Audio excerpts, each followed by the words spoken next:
It's here, just people don't notice it. We see it on a regular basis. Fort Wayne, Indiana, shocked me. It can happen to anybody, any race, any religion, any gender. We don't think it's here. We think it's third world underdeveloped countries, and that's not true at all. It's here in Indiana, it's Fort Wayne, Huntington. If you allow yourself to be educated and you open your eyes and understand what trafficking really looks like, then you'll never be able to deny it again.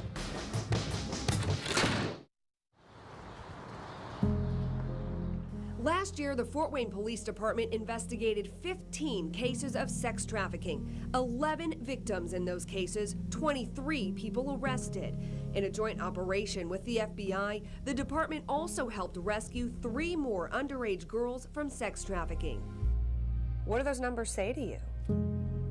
I think it's surprising, and also that it's probably something that's even bigger than what we even realize. Probably just really the tip of the iceberg. Our numbers on human trafficking are probably well under what they really are because we don't really know. How big a problem is human trafficking in Northeast Indiana? It's one of our largest, fastest growing crimes. The one thing that our investigators are finding is that gangs are now realizing that they can sell a drug once, but they can sell a child 3 or 4 times in a day. Not all, but most sex trafficking involves women or girls forced into prostitution or pornography. We have a lot of local pimps that live right here in Fort Wayne.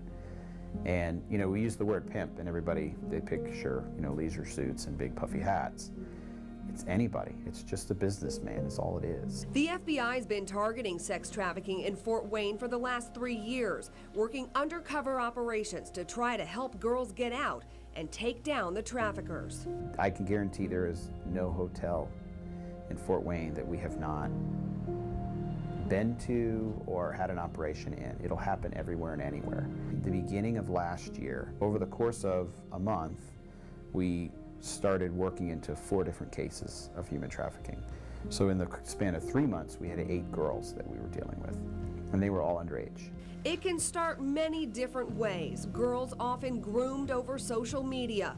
Traffickers make them feel special and wanted, will even buy dinners and presents. And then all of a sudden, hey, you've got to do this for me. And then when she doesn't, he either beats her or has somebody else beat her. And then she's so afraid for her life that she doesn't really have an option. And some women, it's very difficult for them to get out of that. You know, they will find ways to manipulate you and brainwash you into thinking that you're the girlfriend, you're more important than the other girls, this is just how it is. Using other girls to say, hey, I've been doing this for X number of years, it's really not that big a deal. One Fort Wayne case involved a teenager who ran away from home. She put on Facebook she needed a ride. Within 6 hours of getting picked up, she was prostituting. Prostituted with 3 people until they met with us when we finally were able to stop it, and we got on it quickly. I mean, it was that next morning we saw it and we acted on it. As fast as we saw those pictures, we thought, she's underage, we need to get her like now. So we were the first date for the morning, so we stopped it quickly. How misunderstood is sex trafficking? I think the perception is most women want to be doing what they're doing. I could tell you I've talked to all of them, and none of them wanted to do this, but they got stuck. Post-advertising girls can be found all over the internet. One of the more popular sites, Backpage, was recently censored by the government. It's a good message to bring awareness, which is obviously why a lot of things have been upticking, is there's a lot more awareness in human trafficking. So it is a nice thing to bring awareness, and maybe in the end, it'll bring up more support. But awareness starts in the community, and everyone acknowledging when something doesn't seem right. People look at it and say, oh, that doesn't seem right, but then they cast it off because they're busy with what their day is, so they don't realize what they just saw. Do they have hotel keys? Do they have an excessive amount of money?